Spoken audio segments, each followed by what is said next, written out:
Shadow Captain Shinji, the pirate who sank 3 sea emperors and a god, dies on his 400th contract, betrayed by his own crew. I can't breathe. These lungs. Why am I so small? This isn't my body. That voice. That smug tone. He's the one who paid for my death. Her new lungs betrayed her with every breath, but her assassin's eyes catalogued every pirate face in the Marine Court. The unfinished list. I'll finish it in this life. This silver hair, these pale hands, but I am still the one who killed gods. The youngest princess wheezing through another banquet. She won't last the year. Smile and cough. He won't see it coming. She would remain the fragile princess in public and sharpen her blades when no one watched. I have a new life. They have a debt. Let the repayment begin. That night, in an abandoned palace wing, lit only by moonlight, Sumire tested the body she had stolen from death. This body burns with simple stretches. Shinji could have done this in his sleep, but my balance, my hand knows the blade. Muscle memory doesn't die. Tomorrow, a loud coughing fit in the hall. Everyone sees a dying princess. From the shadow of a pillar, Crown Princess Kaori watched her youngest sister leave the infirmary, and something did not add up. Sumire never recovered this fast. Her gaze, it's like she's hunting. Kaori, who had her own reasons to distrust the court, began to follow her sister's movements, not yet knowing what she sought. She's looking at me differently now. Has she noticed, or is she just curious? But suspicion was not proof, and Sumire needed every hour she could steal to forge this body into a weapon. Kuro first, then every face on that list. I will repay each debt. Days later, Lord Kuro cornered Sumire in the marble hall, his voice carrying for the court to hear. The way you wheeze, little princess. I'd tasked the gardeners with digging your grave early. Soon you'll dig your own, old man. But for now, I'll smile and sway like the wind might knock me over. That night, in the dust-choked training room, Sumire pushed far past her body's limits, each breath a battle. My arms won't stop shaking. Shinji never faltered. But he's gone. I am not. That's not my sister. That's precision, controlled killing intent. Kaori had followed her again, and this time she saw the blade, not the princess. This is more than a hidden ailment. Someone taught her, or someone replaced her. In the days that followed, Kaori began to quietly pull at the threads of Sumire's last weeks, finding only sharper questions. What happened to my sister? And what does she intend to do with those blades? At a private audience, Sumire slipped a colorless vial from her sleeve. Lord Kuro's wine turned bitter with death. The sea anemone poison worked fast. By the time the goblet fell, his face had slackened. Satisfaction. Then a tightness, not asthma. This body remembered innocence, and it shuddered. She escaped to the garden, but Kaori was waiting. Their eyes met in the dying light. I saw you leave his chambers. I found the empty vial. Before you lie, hear me, that monster ruined me. I wanted him dead for years. You did it for me. Not an enemy. A survivor. Protect her. Something inside whispered. I don't know what you are, but if you are killing them, I'll help. I have my own list. Under the dying sunset, Sumire studied Kaori's tear-streaked face and came to a decision. She extended her hand. We share the weight from now on, but if you betray me, you go on the list. Understand? 3 nights later, by the fountain garden, Sumire and Kaori traced Lord Goro's final steps. Goro adores the spectacle of a duel. Challenge him publicly, and his vanity will do the rest. A clumsy bout, a fatal slip. He dies before the court, and my frailty makes me invisible. The grand ballroom blazed with chandeliers and the clink of false laughter as the fencing exhibition began. The wheezing violet dares cross blades. I'll give her a lesson she won't forget. Arrogance is a blade. This body's weak, but his opening will be fatal. Their foils met once, twice. On the 3rd pass, Goro lunged wide, and Sumire's counterthrust slipped under his guard. The blade pierced his heart. To the gasping crowd, it was a tragic collision between unskilled partners. High in the gallery, Queen Isara's gaze found Sumire. Her smile never reached her eyes. She knows. That look, it's a serpent weighing its coil. The court whispered of a curse. 2 lords dead, always near the youngest princess. Queen Isara ordered a secret inquest. An old chambermaid spoke of a hidden archive beneath the East Tower, the Queen's private records. If the Queen hides something, that's where I'll learn why I have Shinji's memories. That night, Sumire slipped through a forgotten passage to the East Tower's foundation. Behind a moldering tapestry, she found a door sealed with rusted iron but left unguarded. The chamber beyond glowed with faint blue crystal light, a place of old, forbidden rites. On a stone slab lay diagrams of a ritual circle, the ink humming with residual power. At the circle's center, a name in runes, Shinji. Below it, in fresh ink, Sumire. This wasn't karma. The Queen engineered my death, and this body. The assassin princess stood frozen, her revenge now just one thread in a larger conspiracy. Sumire fled the glowing chamber. The ritual diagrams clutched to her chest, her breath ragged. In a private chamber lit by a single candle, Kaori waited. Sumire slammed the documents onto the table. This is a soul binding. Mother's seal is on every page. Together they deciphered the inscriptions, moonlight spilling across the ancient script. Not just a vessel, a weapon. She killed Shinji to forge me. I was never born, only built. Kaori's hands trembled. Her own mother had used Sumire's body like a suit of armor. I knew she was cold, but this, you weren't her daughter. You were her project. Sumire's composure cracked. The assassin's mask slipped, revealing a grief that was not Shinji's. I don't know who's crying, the killer or the child she stole. We have each other now. We'll bury this truth until we can use it. But the truth burned. Sumire grew reckless, targeting the Queen's closest minister during a council meeting. Just one more. Then I'll deal with Isara. This minister will fall easily. She slipped into the room, but a guard's torch flared. Her drawn blade glinted before she could strike. Kaori burst in, tray clattering, accusing the minister of poisoning her. A desperate alibi that bought Sumire seconds. The Queen's hidden watcher carried the news. Sumire was suspiciously active, and Isara summoned her. Such a fragile child. Yet every time a pirate dies, I notice you are near. Coincidence. She's playing with me. If I flinch, I am dead. Your health is precious to the kingdom. Stay close, where I can protect you. The threat was as blunt as a blade. She was a weapon under watch, not a daughter. Protection is captivity. She's tightening the leash. Ignoring Kaori's warnings, Sumire marked her final pirate conspirator, Lord Haruto, the Queen's most feared enforcer, and prepared to strike at the autumn parade. They'll surround you. This is too reckless. We can find another way. There is no other way. I was made for this. The parade surged through the capital streets. Lord Haruto rode in gleaming armor. The crowds cheers his armor. Sumire, disguised in commoner's clothes, slipped a sabotaged cannon, but the fuse sparked early. The explosion threw Haruto from his horse. But he rose, blade drawn, and saw the pale-haired girl moving toward him. Failed, the clean kill. Now I have to finish this with steel. They clashed in the wreckage. Haruto was skilled, but Shinji's muscle memory sent her dagger through his throat. A soldier's spear sliced across her ribs before she could withdraw. Sumire fled, bleeding into the alleyways. Kaori found her crumpled behind the stables, blood pooling.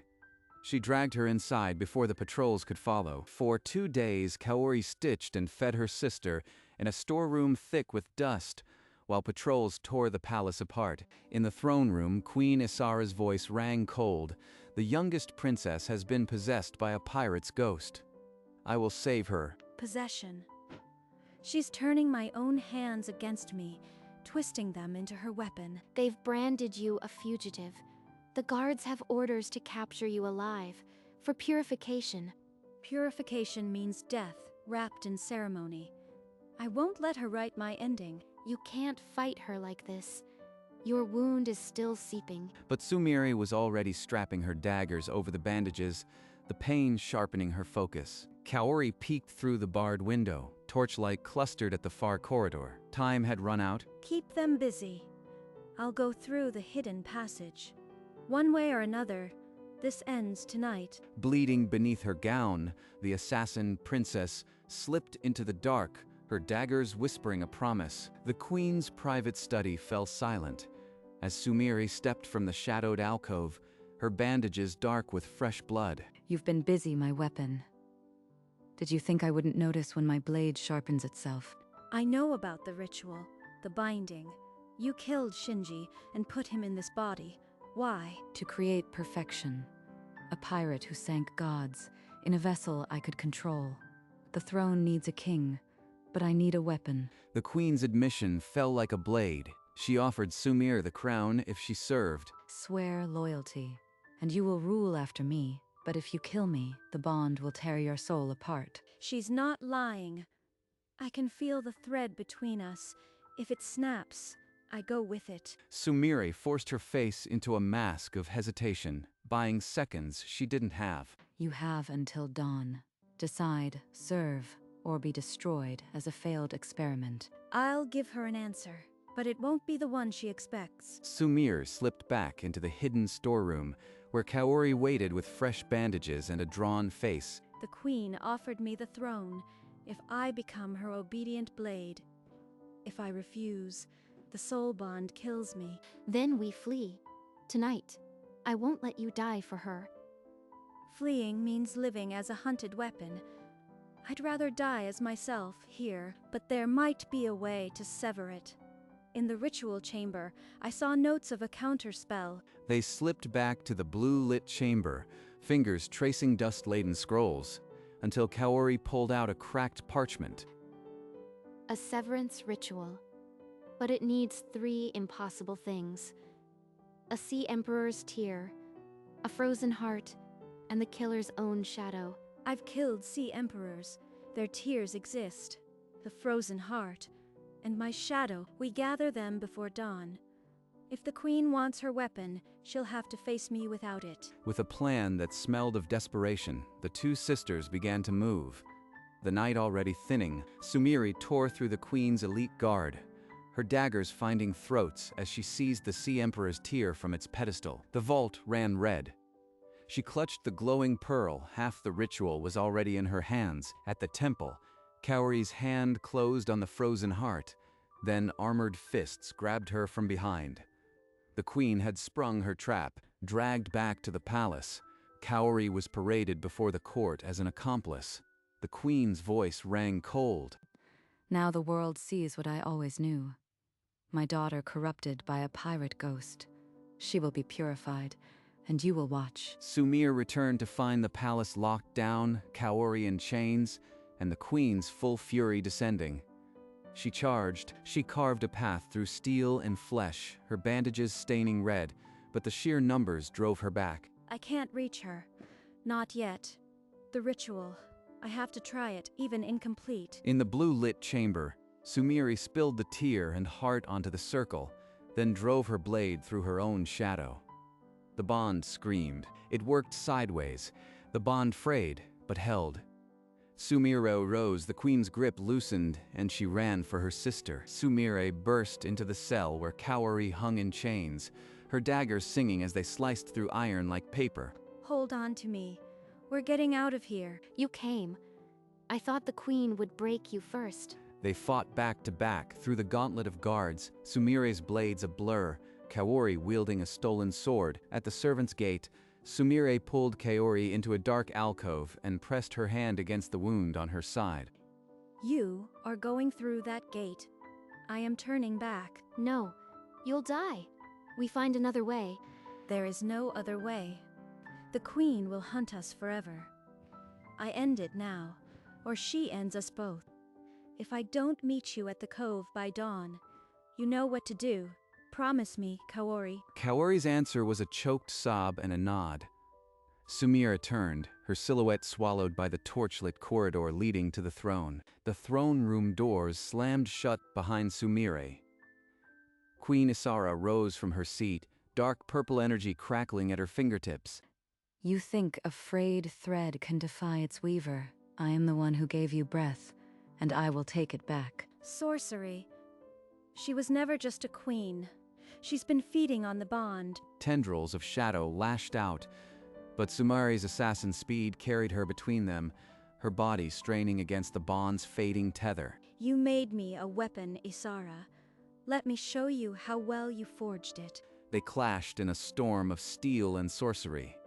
Sumire took a blast to the shoulder, but the pain only sharpened her edge. In a final, desperate feint, Sumire slipped past the queen's guard and drove her dagger home, through the heart that had never been a mother's. Fool, the bond takes you with me. The queen fell, and Sumire screamed, her vision white, as the soul thread snapped, tearing her apart from within. Alone in the silent hall, the assassin princess lay fading. The cost of freedom and unraveling of everything she was. Her vision flickered. Shinji's last moments, the poison, the crew's laughter, melted into a face she loved more. Kaori, I am sorry. I wanted to keep my promise, but this is okay.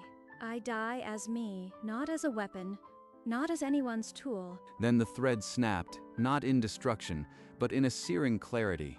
The escaping light reversed, rushing back into her chest. Sumire gasped.